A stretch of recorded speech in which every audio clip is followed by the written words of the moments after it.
nag-encounter po tayo ng mga fruit borer mga idol, white flies, at saka I think fruit fly din siya mga idol. So gamitan po natin ng fogging machine, pausukan po natin mga idol. Ito yung ating fogging machine with 13 liters po siya capacity. Pwede po ito siya even mga powder na insecticide at saka fungicide mga idol, kabilaan po yung chamber niya. Pero dahil sa ngayon, pausukan po natin pamuksa sa mga hoppers at saka white flies, borer mga idol.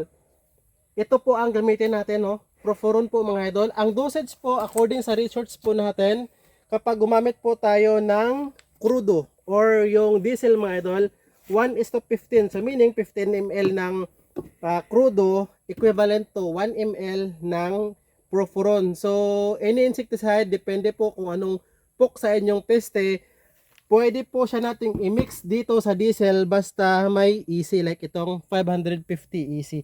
So ito po yung fogging machine na nabili po natin. Bago nyo paandarin yan siya mga idol, i-pump nyo lang muna ito. Yan, i-pump para makapasok po yung kanyang gasolina. So ang gasolina niya po is dito po yan siya manggagaling. Ito yung tangke ng gasolina natin. The same time, ito yung dalawa niyang karburador. Ito po yung on niya mga idol. Kung makita niyo po. Yan, dito lang natin yan siya i-on. No? Pero wag mo muna natin i-on. Ito yung pinaka-battery po ng fogging machine mga idol na nasa-charge po. Kapag tanggalin nyo lang, ganyanin lamang po mga idol. So medyo matigas po yan siya.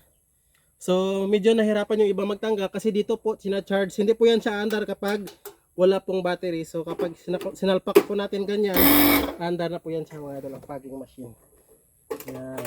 So ito, dahil 2 liters yung ating crudo, magme-mix po tayo ng 150 ml na profuron. Ito na po ang 150 ml dahil nabawasan na po natin. Yan.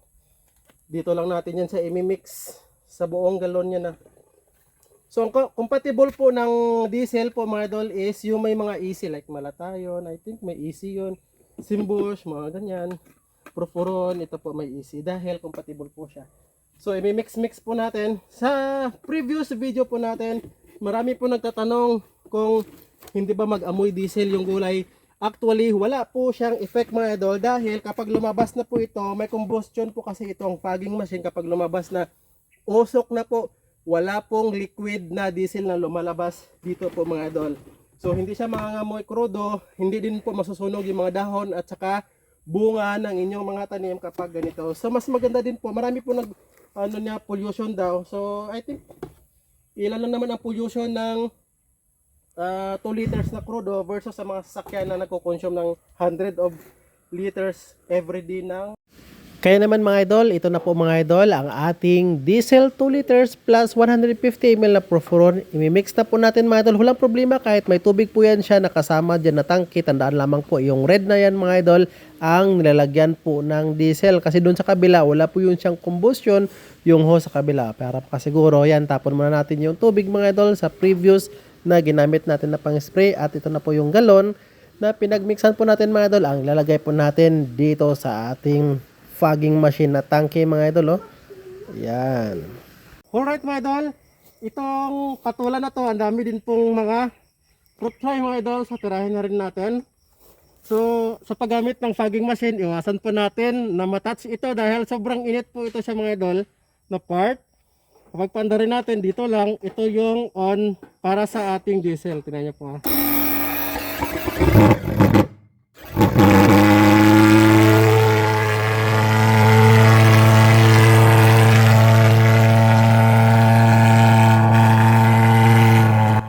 At ito na po mga idol, rak-raka na po talaga mga idol. Tingnan nyo pa naman mga idol, sa kapal ng usok na yan with profuron mga idol na lumalabas dyan sa combustion ng ating fogging machine mga idol.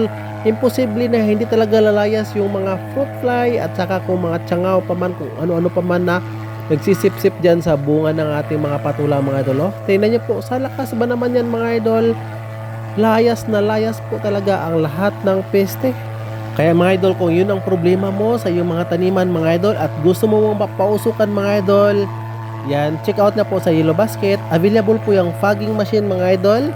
At mga idol, yung usok na yan is nakakatulong din po yan sa mga idol na magpapabulaklak ng mga tanim po mga idol. Kaya siyempre mga idol, umaga pa lang alas 9 na pero na sea of clouds po agad dito sa ating area. Tingnan nyo po.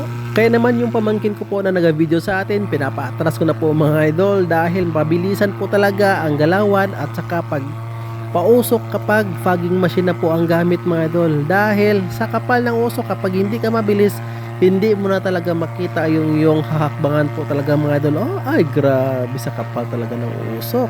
Yan, kaya kung kailangan mo ito mga idol, yan, pwede nyo pong magamit yan sa iyong mga taniman at kahit anong tanim po mga idol ha, basta pausok po mga idol with insecticide, kayang-kaya mapuksa yung mga peste. At the same time mga idol, kapag hindi man sila das, ay syempre lalayas po talaga yan sa mga idol sa kapal ng usok. Medyo masakit po yan sa mata mga idol ang usok. O diba, sobrang usok. Tingnan nyo pa mga idol oh. Oh, hindi na tayo makita dito mga idol, sobrang usok. So may insecticide po yan sa mga idol para alis lahat ng mga peste dito mga idol. Yan, tingnan nyo po. Yan, nawala na. So, grabe kasi daming peste dito. Oh, tingnan yung patulan natin. Ang dami na pong reject. So, yan, at saka peste. Ito. Oh, grabe talaga eh. So mas magandang mapausakan natin sila mga idol para umalis na.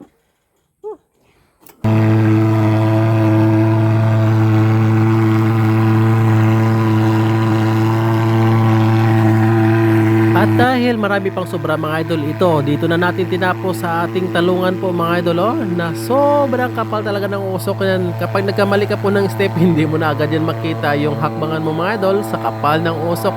So pabilisan lang po talaga mga idol sa 2 liters na yan mga idol na diesel. I think siguro more than 5 minutes lang naubos na natin yan siya mga idol. Dahil mas malakas po yung kanyang buga mga idol oh. Yan, grabe, wala na tayong makita ang mga talong dyan mga idol. So sa lahat ng plat na yan mga idol, isang beses lang po nating daanan. Lahat hanggang doon sa pinakadulo is abot na talaga ng usok. Dahil siyempre natangay din po ng hangin. Tignan nyo po, seconds lang oh. Ganyan agad kakapal yung usok dito. Kaya layas mga piste mga idol kapag hindi po sila mamatay sa ating fogging machine. Mas maganda sana kung walang hangin oh. Natangay agad ng hangin para doon oh. Tignan nyo ko, dito tayo. Grabe, sobrang usok. Oh. Ay, grabe, kapal ng usok. Ay, hanggang dito po. Yan, tignan nyo po mga idol. Ay, maganda din po yung usok mga idol sa tanim po natin para dumami yung mga bulaklak niya. Oh, seconds lang. Doon ulit sa pinakababa.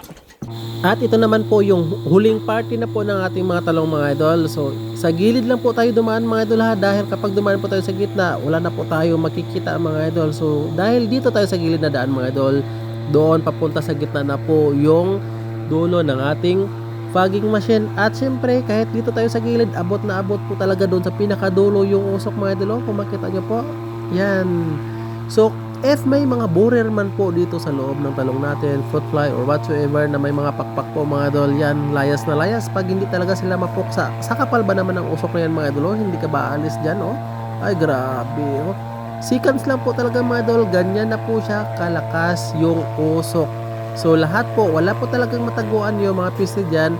Kapag sa sprayin po kasi pwedeng hindi po sila tamaan, pero kapag sa usok po mga idol, lahat po talaga yan malalanghap po nila, lalo na pag may Proforon pa siyang kasama sa diesel. So ito na Sea of Clouds po ang ating gulayan mga idol sa usok oh. Tingnan nyo po na Sea of Clouds, layas ng mga peste. Yan, at the same time, mapuksa yung mga tamaan talaga ng insecticide natin. Grabe. Medyo mahirap din tayo maghinga kasi gumamit pa tayo ng N95 mga idol. So yung Proforon po ang ating tinira po dyan. Tingnan nyo po mga idol, imposible hindi lalayas ang mga peste dyan or mamatay mga idol kapag tinamaan po sila ng insecticide na Proforon. Gamit itong fogging machine po natin. So diesel po, kapag diesel po, mabilisan lang po talaga mga idol ha, dahil napakakapal po ng usok. Dapat side view po tayo, hindi po tayo sa gitna dadaan dahil hindi talaga makita mga idol sa kapal ng usok. So doon ulit tayo sa sitaw na naman mga idol.